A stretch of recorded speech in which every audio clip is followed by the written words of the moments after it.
Hi everyone, this video is on the laws of quadratic reciprocity, specifically the theorem section 12, number 2 of elementary number theory, second edition.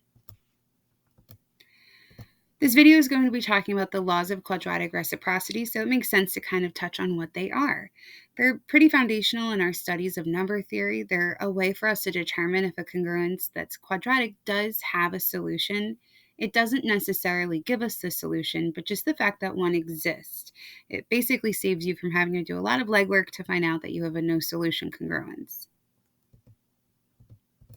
You would be able to tell if you have a solution from using this. If you get a 1 from using the Legendre symbol, you would have a solution.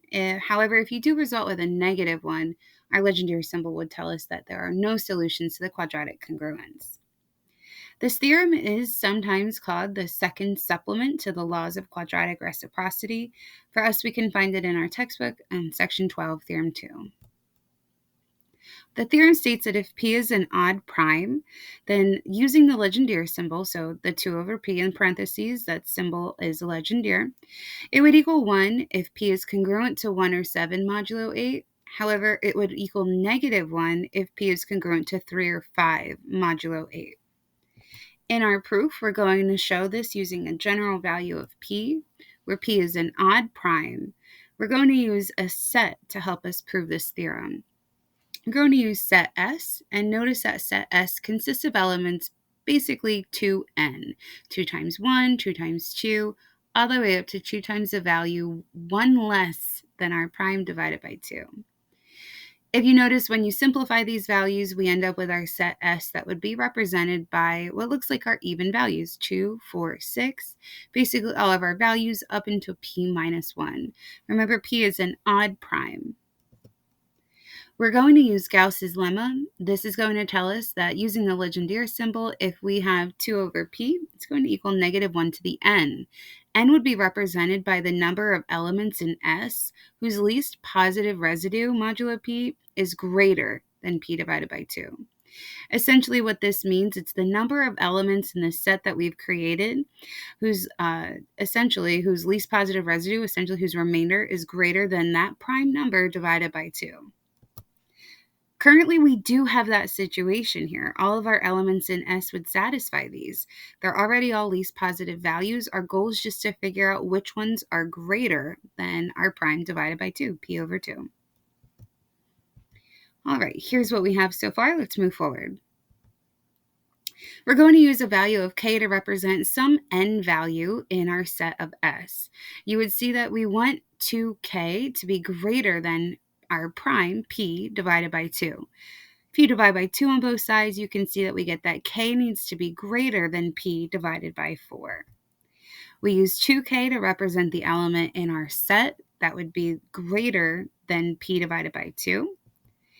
And if you notice that this fact that k is greater than p divided by 4, this shows that the first p divided by 4 elements of S are less than p divided by 2.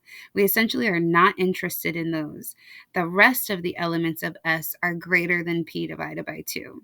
We can use the greatest integer less than function. You can also consider this like the floor function to represent the value that we're going to need.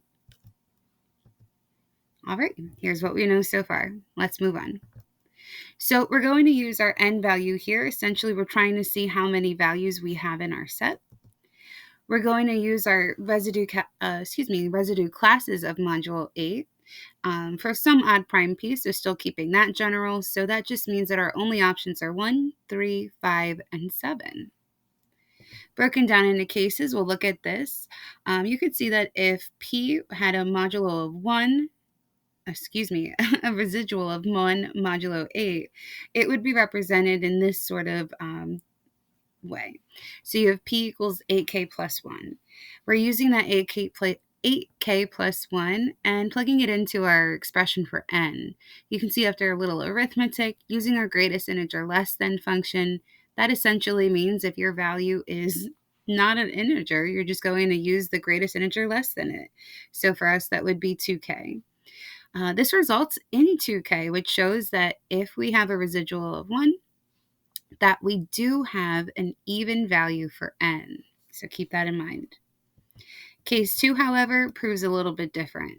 We now have this remainder value of 3. We plug that in. We plug that in, and you can see that that reduces all the way down, but now we have a 2k plus 1. That means that now with our option of 3, we ended up with an odd n value. For case 3, we have again an odd value. You can see similarly that we ended up with 2k plus 1. In case 4, now with our 7 as an option, we can see that we do result in an even value for n again. We result in just 2k. All right. Here's what we have so far. So we noticed that when n is even, that we had a p-value of 8k plus 1 or 8k plus 7. Same thing when n was odd, that only occurred when it was 8k plus 3 or 8k plus 5. This is a way that we can use Gauss's lemma that we've talked about earlier, the aforementioned lemma, and you can see that we can kind of start modeling this in the way that we need to show our congruence, just however not necessarily in congruence form. Moving forward, we would be able to put it like that. You can see that for an n value that's even, -1 to an even value will result in a positive value of 1. -1 to any odd value, that would result in -1. So this thus proved this theorem that if you have an odd prime, you can have these results for these p-values no matter what odd prime p is.